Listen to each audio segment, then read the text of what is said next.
récemment, j'ai développé un thème qui a été intitulé Pardonner à Dieu. Et j'ai vu qu'il y a eu du remous, c'est-à-dire que les gens ont été intéressés à vouloir savoir qu'est-ce que c'est pardonner à Dieu. C'est quelque chose qu'on n'a jamais entendu, pardonner à Dieu. Dieu est suprême, Dieu est tout-puissant, Dieu est au-delà de toutes choses. Dieu aime et fait toujours du bien aux hommes. Comment est-ce possible que vous puissiez parler du thème pardonner à Dieu? En effet, nous avons coutume de pardonner aux hommes lorsqu'ils nous font du tort. Et on nous a aussi appris à pardonner à nous-mêmes, c'est-à-dire à nous pardonner nous-mêmes, à arrêter de pouvoir nous flageller. Mais cependant, nous découvrons un problème dans la relation de chacun d'entre nous vis-à-vis de Dieu par rapport aux accomplissements des promesses que Dieu avait faites pour chacun d'entre nous. Soit nous avons remarqué un retard dans l'accomplissement, soit nous avons remarqué simplement que la chose qui a été promise n'a pas été satisfaite, ou encore nos sujets de prière n'ont pas été exaucés. Nous avons prié pour un enfant qui est décédé, nous avons prié pour un époux qui est décédé, alors que la Bible nous fait des promesses au sujet de la famille. Nous avons prié pour un emploi qui n'est jamais arrivé. Nous sommes entrés dans des affaires et nous nous sommes engagés sur la base de la promesse qui dit que l'Éternel Dieu bénira les œuvres de vos mains, mais cependant les choses ne sont pas arrivées comme cela devrait se faire. Ainsi, il y a plusieurs personnes d'entre nous, dans nos églises, au milieu des chrétiens, qui ont des griefs contre Dieu. Pas parce que Dieu leur a fait expressement le mal, mais parce qu'ils n'ont pas vu Dieu intervenir dans leur vie et ils sont tombés dans le piège selon lequel Dieu a abandonné leur vie ou Dieu les a délaissés dans leur situation.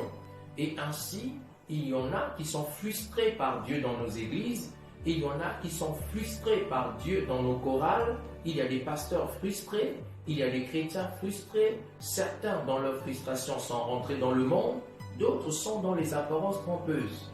D'où le terme dans cette pensée de la culpabilité de Dieu, où nous culpabilisons Dieu.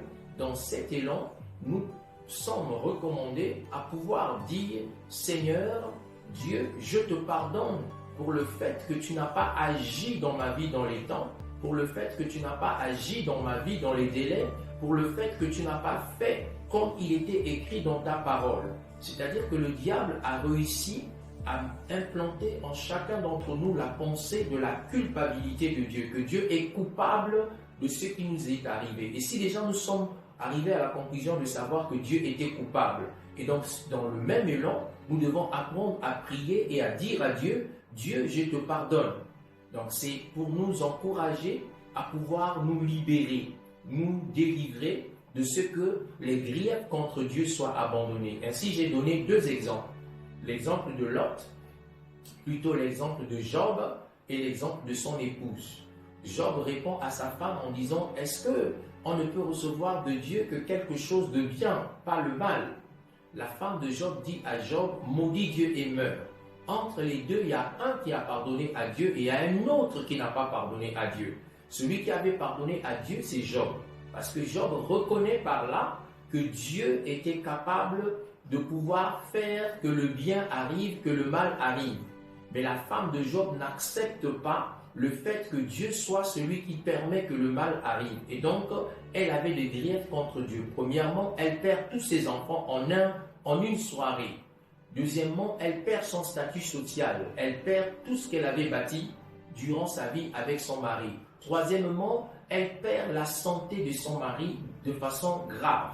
Et donc, quand elle dit à son mari Job, maudit Dieu et meurt, c'est parce qu'elle, dans son cœur, elle avait des griefs contre Dieu. Donc, je voudrais vous encourager à écouter ce message-là, où c'est intitulé « Pardonner à Dieu ». Entrez dans le texte ou entrez dans l'écoute de ce message et vous découvrirez les paroles de sagesse qui vont vous libérer, vous, parce qu'en vérité, vous aussi, vous avez des griefs contre Dieu. Il y a des choses pour lesquelles vous n'êtes pas satisfait alors que vous servez Dieu. Comme dans Malachie, il y avait des hommes de Dieu qui n'étaient pas satisfaits de voir que le méchant prospère, le méchant vit plus longtemps, le méchant gagne mieux, alors que ceux qui sont dans la justice souffrent en pratiquant la justice, en marchant dans la justice. Donc je voudrais faire ce court vidéo pour pouvoir vous dire que vous pouvez vous pardonner à Dieu parce que vous avez des griefs contre lui et que vous pensez que Dieu ne vous a pas secouru.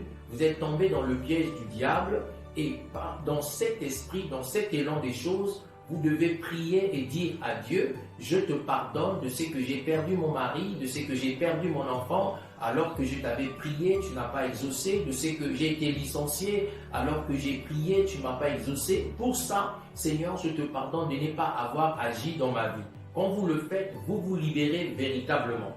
D'ailleurs, la question du pardon n'a jamais concerné autrui. La question du pardon concerne toujours la personne qui a été offensée. Si vous avez été offensé, lorsqu'on vous demande de pardonner, en fait, c'est pour vous libérer vous-même. Vous constaterez que la personne qui vous a fait du mal est partie vivre sa vie. Si vous étiez sa femme, il est parti vivre sa vie avec une autre femme. Et donc, il a oublié qu'il vous avait fait du mal. Si vous étiez son mari, elle est partie vivre sa vie avec un autre homme. Elle a oublié qu'elle vous avait fait du mal. C'est pour dire quoi? C'est pour dire simplement que vous avez la responsabilité de vous libérer lorsque vous êtes tombé sous le coup ou la coupe de l'ennemi qui vous a démontré que Dieu vous a fait du mal. Pour vous libérer de la pensée selon laquelle Dieu vous a fait du mal, il faudrait que vous puissiez entrer dans le cheminement qui dit « Dieu, je te pardonne de ce que tu m'as fait du mal ». J'espère que vous avez été bénis par ce que je dis et je prie que Dieu vous remplisse de grâce et qu'il vous accompagne. Merci, c'était le pasteur Patrick Sakala. J'approuve ce message.